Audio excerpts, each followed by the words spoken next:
Thank you guys for coming out. First, I'd like my cameraman to go ahead and pan the audience.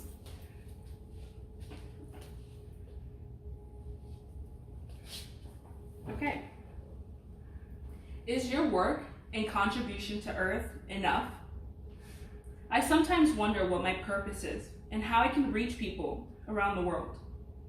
What if I told you that there's a way that you can save lives even after we leave this earth through organ donating? Chris Berry, a keynote speaker at the TEDx Flower City, speech titled, "Giving the Gift of Life Through Organ Donation," stated, 6,935 people are dying because they have to wait. That's 19 people dying every day for an entire year. That's equivalent to 13 747 jets filled to capacity, crashing every year with no survivors. Organ donating is the allowance for medical professionals to take an individual's organs that could possibly match and save another individual who's suffering. I will be focusing on organ donation after death, but you can definitely still donate while alive. As a person who is pursuing a career in the medical field, where I run across issues and have to raise awareness, I also had a circumstance where a family member needed a kidney transplant because he had one kidney that worked only 7% when it was brought to our attention. With other challenges, there is another issue that we are all responsible for. They waited for 2 years on the wait list and still have yet received treatment. To follow are reasonings on why we need organ donors and how you can help. Organ donation statistics ran by the U.S. Department of Health and Human Services, who focuses on enhancing and protecting the health and well-being of all Americans, stated that 113,000 men, women, and children are on the national transplant waiting list as of January 2019.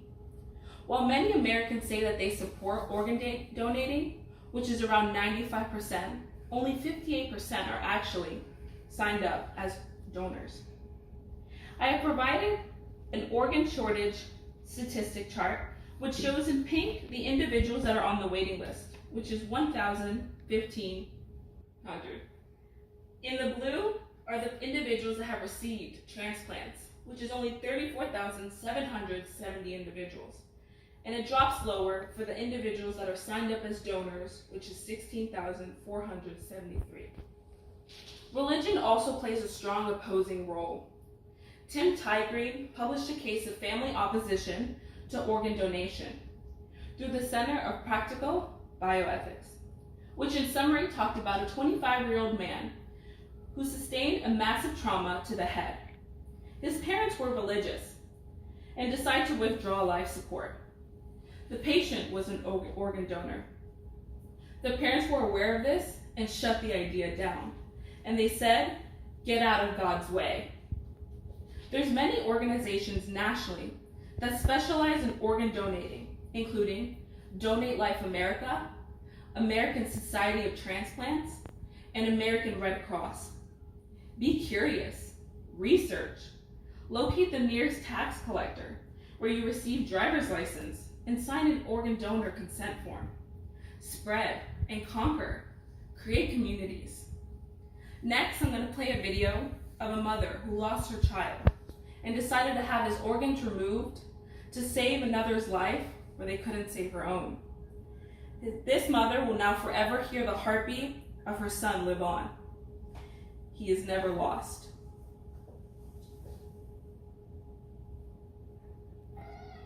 Look out, here comes Jordan. It's hard to believe this 4-year-old bundle of energy is only 2 years removed from a heart transplant. She had seizures, she had a brain bleed, she had stomach bleed, she had a stroke, she had brain surgery, so many issues. All complications from a faulty heart valve. At 18 months old, Jordan received a new donated heart. Instantly, you feel, oh my God, relief, she may make it.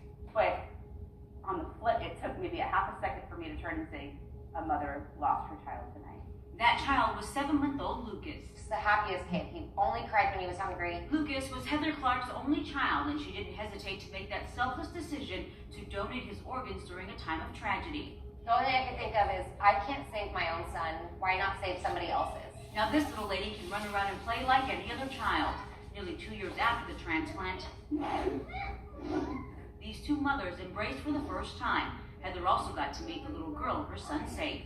She's like my best friend. She took to her instantly. Like only a mother could, Heather says she sees a lot of Lucas and Jordan, and now she can hear him through the teddy bear Esther and Jordan gave to her as a gift. With the push of a button, Heather can hear Lucas's actual recorded heartbeat. Out of tragedy can come a blessing in disguise. Both mothers say they're family now. Through all the grief, that she dealt with losing her child, and Jordan being so sick, and us almost losing her a few times. It seems as if that everything came together perfectly for both of us. One selfless decision to donate organs has saved so many lives. This little guy saved 2 other lives with his donated liver and kidney. Mom couldn't be any more proud of Lucas. He did more in 7 months of life than I've done in 25 years of life. This video represents the reward you receive from organ donating.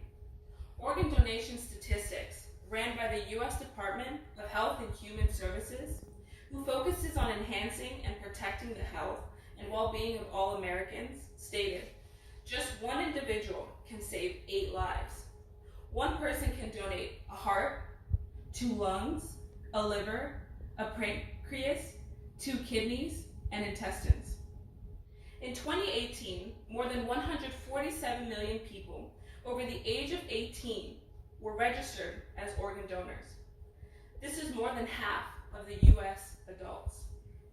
In closure, there are ways for each of us to step in aiding organ donation, such as, in Claremont, the nearest location to fill out an organ donations consent form is at the David Jordan Lake County Tax Collector's Office, which is open from 8:30 a.m. to 5 p.m., closed Saturdays and Sundays. You can schedule an appointment at laketax.com or just walk in. Reach out and join communities like American Red Cross, with multiple locations in Leesburg, Orlando, Winter Haven, Tampa, and more. And learn more information on their website at redcross.org. My goal was to make you feel comfortable with something that no doubt makes you feel uncomfortable. With the quantity of people on Earth that need vital organs, we have a responsibility to act, to take care of generations to come.